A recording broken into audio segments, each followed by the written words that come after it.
क्या आपने कभी महसूस किया है कि आपके कंधों पर एक ऐसा बोझ है जिसे कोई देख नहीं सकता, लेकिन उसका वजन आपका दम घोंट रहा है? वो बोझ किसी भारी पत्थर का नहीं, बल्कि उन बातों का है जो बरसों पहले कही गई थीं। वो बोझ उन लोगों का है जो अब आपकी जिंदगी में नहीं है, लेकिन उनकी यादें आपके दिमाग में एक कैद खाना बन चुकी हैं। हम सबकी जिंदगी में कुछ ऐसे घाव यानी वूंड्स होते हैं जो भरते तो हैं, लेकिन उनका निशान कभी नहीं जाता। सिचुएशन ये है दोस्तों कि हम आज में रहने की कोशिश तो करते हैं, मगर हमारा एक पांव हमेशा माजी में फंसा रहता है। आप रात को सोते वक्त वही पुरानी बातें दोहराते हैं कि मैंने उस वक्त ऐसा क्यों नहीं कहा। आप उन लोगों को माफ नहीं कर पाते जिन्होंने आपका दिल तोड़ा, और वो नफरत दरअसल उन्हें नहीं, आपको अंदर से जला रही होती है। आप उन पुरानी नाकामियों से इतना डर चुके हैं कि अब नए रास्ते पर कदम रखने से डर लगता है। हमने पकड़ना तो सीख लिया, रिश्तों को, यादों को, गुस्से को, लेकिन हमने छोड़ना नहीं सीखा। हमने लेटिंग गो नहीं सीखा। आप थक चुके हैं, है ना? रोज सुबह उठकर उसी पुराने गुस्से, उसी पुरानी जलन और उसी पुराने दुख को अपने कंधों पर लादे फिरा करते हैं। हम लेटिंग गो से इसलिए डरते हैं क्योंकि हमें लगता है कि अगर हमने उन यादों को छोड़ दिया तो शायद हमारा वजूद ही खत्म हो जाएगा। हमने दर्द को अपना दोस्त बना लिया है। लेकिन दोस्तों, देमन ज़हारियादेस की ये किताब आपको एक कड़वी सच्चाई बताती है कि जब तक आप अपना हाथ खाली नहीं करेंगे, आप कुछ नया पहन नहीं सकेंगे। अगर आपके हाथ पुराने कचरे से भरे हैं, तो कायनात आपको नई नेमत कैसी देगी? आज की ये वीडियो एक समरी नहीं है, ये एक ऑपरेशन है। हम आपके दिल से वो कांटे निकालेंगे जो बरसों से चुभ रहे हैं। हम सीखेंगे कि कैसे उस गुजरे हुए कल की कब्र को खोदना बंद करना है। आज हम सीखेंगे दी आर्ट ऑफ लेटिंग गो, क्योंकि आज़ादी महंगी नहीं होती, आज़ादी सिर्फ एक फैसला होती है। आज की ये वीडियो उन लोगों के लिए है जो थक चुके हैं हर वक्त उदास रहने से, जो थक चुके हैं अपने ही माजी का बोझ उठाने से। आज हम सीखेंगे कि कैसे उस हर चीज़ को अलविदा कहना है जो आपकी तरक्की की राह में रुकावट है। आज हम आज़ाद होना सीखेंगे। आज माइंडफुल बुक्स उर्दू पर हम एक ऐसी किताब की बात करेंगे जो आपके दिल से बोझ हल्का कर देगी, द आर्ट ऑफ लेटिंग गो। इस वीडियो में हम इन 4 अहम मरहलों यानी स्टेजेस से गुजरेंगे। आइडेंटिफाइंग द चेन्स, जंजीरों की पहचान। हम समझेंगे कि वो कौन सी जहनी और जज्बाती जंजीरें हैं जो हमें आगे नहीं बढ़ने देती। द पावर ऑफ फॉरगिवनेस, माफ़ी की ताकत। माफ़ी दूसरों के लिए नहीं, खुद अपने सुकून के लिए क्यों ज़रूरी है, हम इसका आसान तरीका सीखेंगे।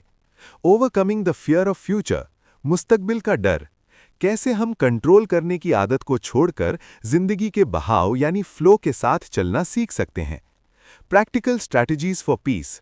मैं आपको वो अमली एक्सरसाइजेस बताऊंगा जो आपके दिमाग को रीसेट कर देंगी।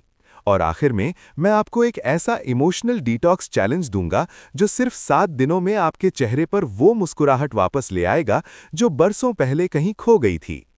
अस्सलामुअलैकुम दोस्तों, मैं हूं आपका होस्ट और आप देख रहे हैं माइंडफुल बुक्स उर्दू। चलिए आज अपने दिल का बोझ हल्का करते हैं।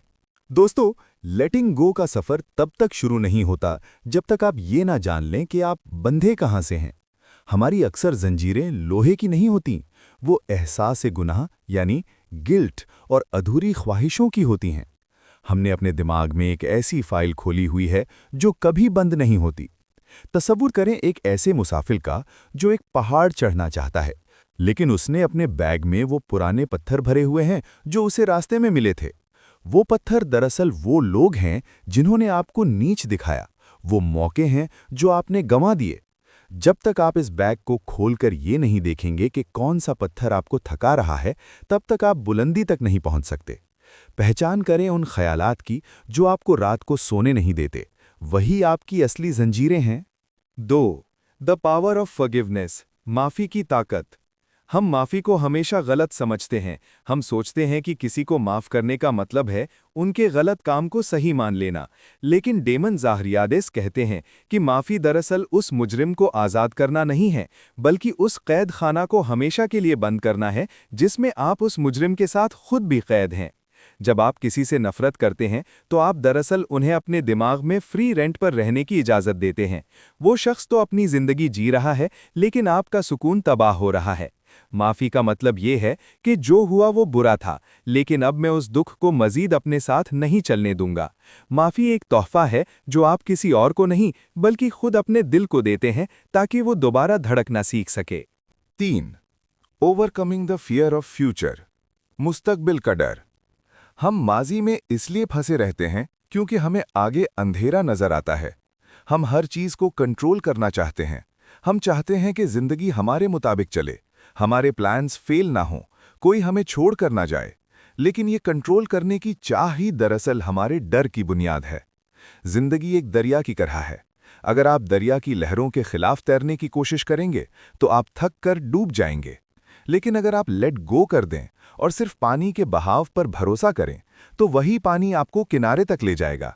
मुस्तकबिल का डर तब खत्म होता है जब आप ये कबूल कर लेते हैं कि जो मेरे बस में है मैं वो करूंगा और जो मेरे बस में नहीं है उसे मैं खुदा पर छोड़ दूंगा।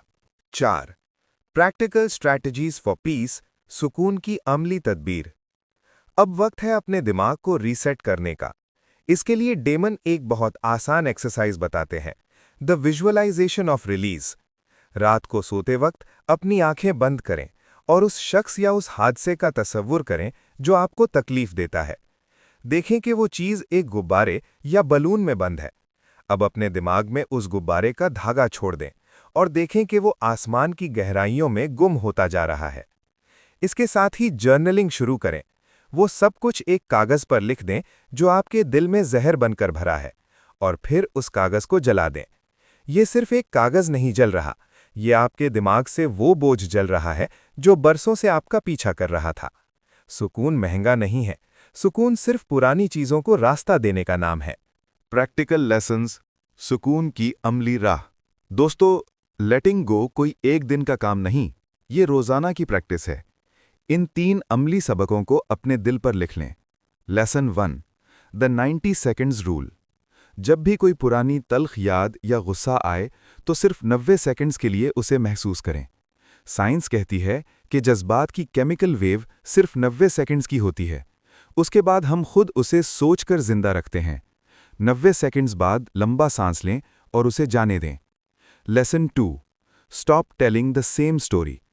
हम अपने पुराने जख्मों को इसलिए नहीं भूल पाते क्योंकि हम हर नए शख्स को अपनी पुरानी दुख भरी कहानी सुनाते हैं। आज से अपनी नाकामी और धोखे का जिक्र करना बंद करें। आप वही बनते हैं जो आप बोलते हैं। Lesson 3, focus on the now. अपने दिमाग को ट्रेन करें कि वो सिर्फ आज पर तवज्जो दे। जब भी दिमाग माजी में भागे, अपने हाथों को देखें और खुद से पूछें, क्या इस वक्त इस पल में मैं ठीक हूं? जवाब हमेशा हाँ होगा। मैं आपको एक ऐसा चैलेंज देने वाला हूं जो शायद आपने पहले कभी नहीं किया। ये चैलेंज आपके अंदर से हर पुरानी गिरह यानी नॉट को खोल देगा। चैलेंज ये है, अगले 7 दिनों के लिए आपने एक फॉरगिवनेस जर्नल बनाना है। रोजाना रात को सोते वक्त एक ऐसे शख्स का नाम लिखें जिसने आपका दिल दुखाया, और उसके नीचे लिखें, मैंने तुम्हें तुम्हारे लिए नहीं अपने सुकून के लिए माफ किया। और आखिर में अपने आप को भी माफ करें उन गलतियों के लिए जो आपने अनजाने में की। 7 दिन बाद आप महसूस करेंगे कि आपका सीना हल्का हो गया है और आपकी नींद बेहतर हो गई है। जो दोस्त इस सफर के लिए तैयार हैं, वो कमेंट्स में आई एम लेटिंग गो लिखकर अपनी आज़ादी का ऐलान करें। दोस्तों, लेटिंग गो का मतलब हार मानना नहीं है। इसका मतलब है ये कबूल करना कि कुछ चीज़ें हमारी ताकत से बाहर हैं। पुरानी यादों की जंजीरों को तोड़कर ही नए ख्वाबों की परवाज़ मुमकिन है। डेमन ज़हारियाडेस की ये किताब हमें याद दिलाती है कि ज़िंदगी गुजारने के लिए नहीं, जीने के लिए है, और जिया तभी जाता है जब दिल का बोझ हल्का हो। आपको दी आर्ट ऑफ लेटिंग गो का ये इमोशनल सफ़र कैसा लगा? क्या इस वीडियो ने आपके दिल का बोझ कुछ हल्का किया? हमें कमेंट्स में ज़रूर बताएं, हम आपकी कहानियाँ सुनना चाहते हैं। वीडियो पसंद आई हो तो माइंडफुल बुक्स उर्दू को सब्सक्राइब करें, लाइक करें और उस शख्स के साथ शेयर करें जिसे इस वक्त माफ़ी और सुकून की सबसे ज़्यादा ज़रूरत है। अगली वीडियो तक के लिए मुस्कुराते रहिए और बेवजह का बोझ छोड़ दीजिए। अल्लाह हाफिज़।